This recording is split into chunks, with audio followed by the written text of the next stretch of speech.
All experience is here and now. When it seems like you've gone into the past or the future, you haven't. You're right here, thinking about something, remembering, imagining. So see if you can just watch the content, watch the images or scenes appearing in your own mind, or notice what little story or narrative or dialogue is playing internally. You can listen to it. This is awareness. We're thinking. And then finding your breathing again, right here in the midst of whatever is happening.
And breathing in, aware with breathing in. And breathing out, aware with breathing out. And resting in the stillness or in the transition between breaths.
When one thought arises after another, sometimes so fast you can't even catch them, like a waterfall cascading. You can just watch the waterfall.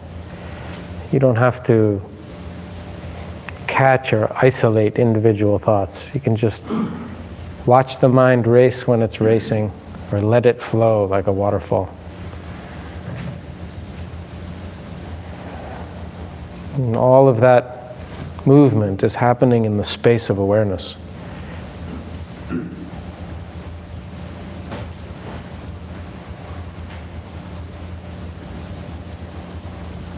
And you can just hang out and watch it move, watch it flow.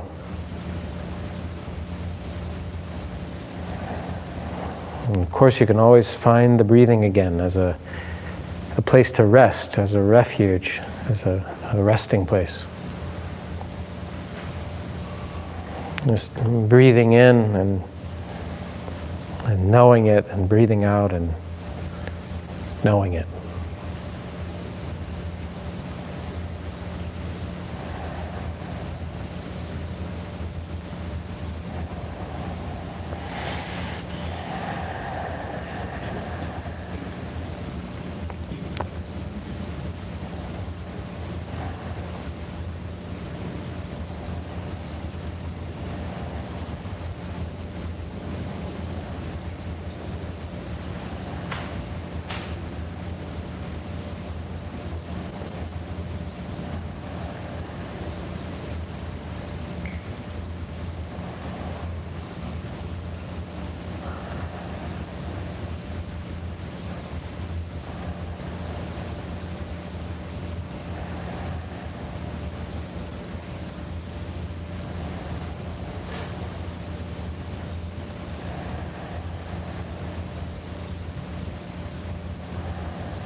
So welcome to all of you. It's nice to be back. I missed you last weekend. I hope those of you who were here, enjoyed being with Kate, or learned something, or both. You don't have to enjoy meditation groups. They're not always for enjoyment, but hopefully you got something from it.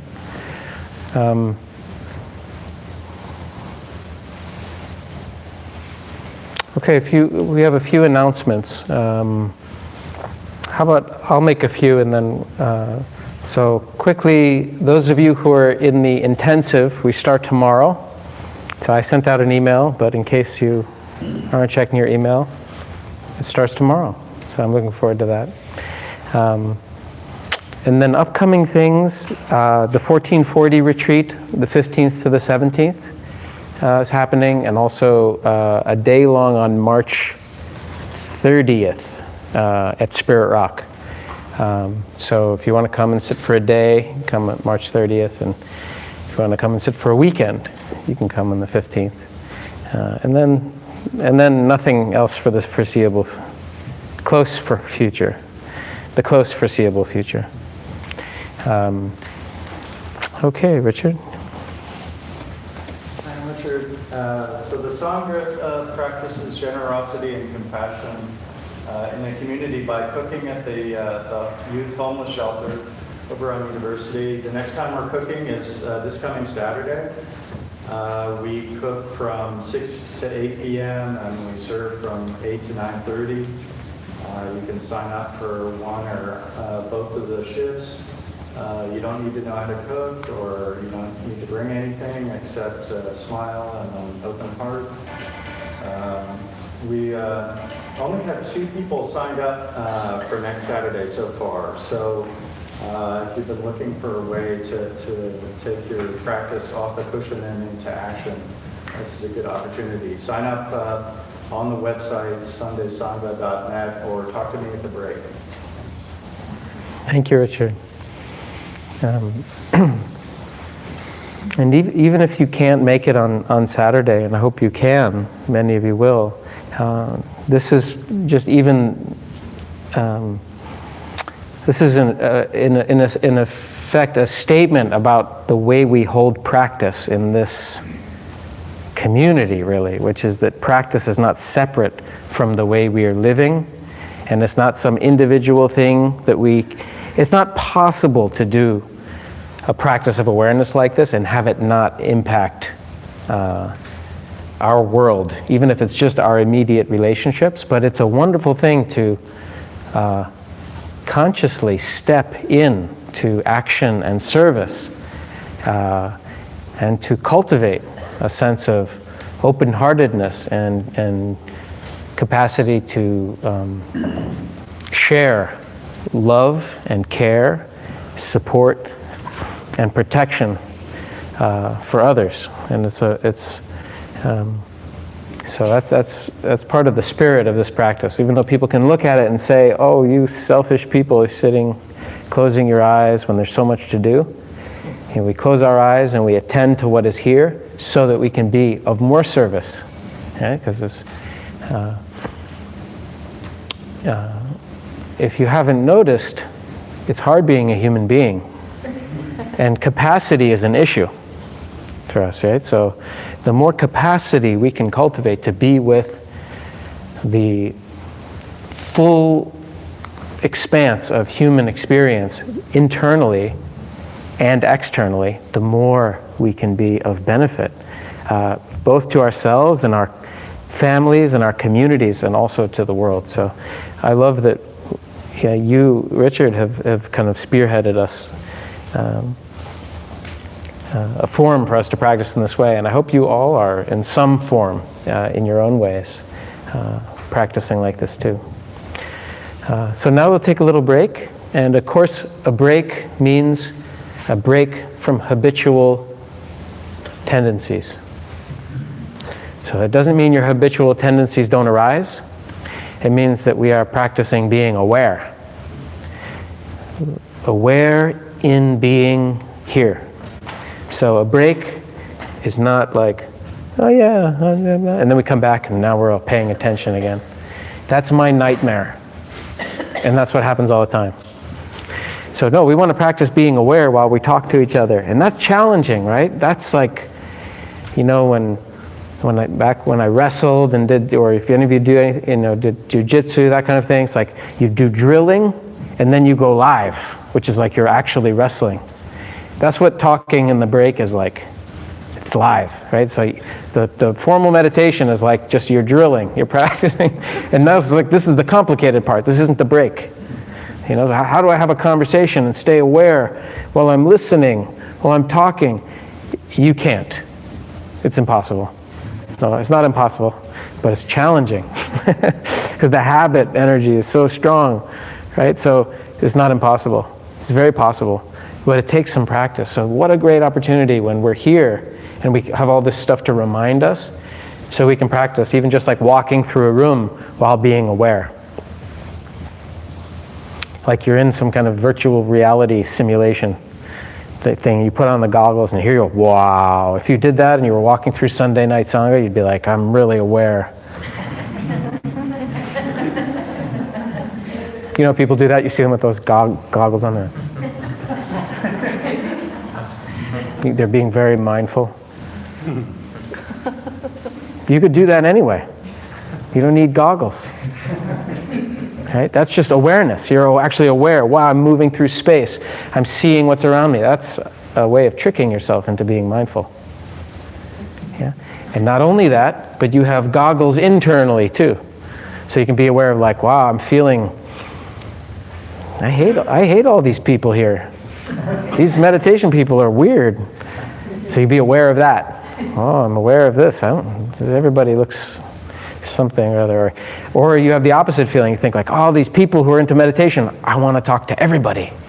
And you feel like, I don't have enough time to talk to everybody. It's only a 10-minute break, but I have to go to the bathroom. So then you're aware of that, just present with your experience. That's usually what we're not doing. Yeah? Just present with it without trying to change it. So that kind of lucid awareness in the midst of experience. So you can use the break that way. Don't worry, nobody's evaluating you, because nobody can tell.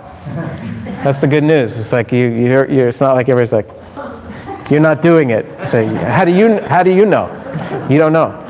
So that's good. So you can act normal. You don't have to like walk like this, like I was doing, just imitating. You don't have to talk like you're really intentional, like, hello. You know, so it's like a caricature of like, you know, spiritual people are, you know, sometimes people do that, like hi, you know, hi. You don't have to do that. You can be aware and just be normal. You can, nobody needs to know. You can just, it's just you're aware. And actually, I know it's fun, I'm kind of joking a little bit, but actually naturalness makes awareness easier. So like, tension makes it a little harder to rest, because awareness is something that is more accessible when you're resting. Just like when you're hearing, if you're listening to some great music or something, if you go like that, you try to listen really hard, it's harder to hear it, right? You're like, I'm going to hear every instrument. It's hard. But if you relax and you open, you like listen with your body, then you can hear the music, right? And it's like, oh, it's resonating in you, because awareness is like that. It's this receptive quality. So actually relaxation and naturalness are very conducive to awareness. Yeah, so don't worry if it feels awkward. Like there's a long phase where it's sort of a little bit, you have to use a little extra effort because it's different than the habit. If you just relax, you kind of go into automatic stuff.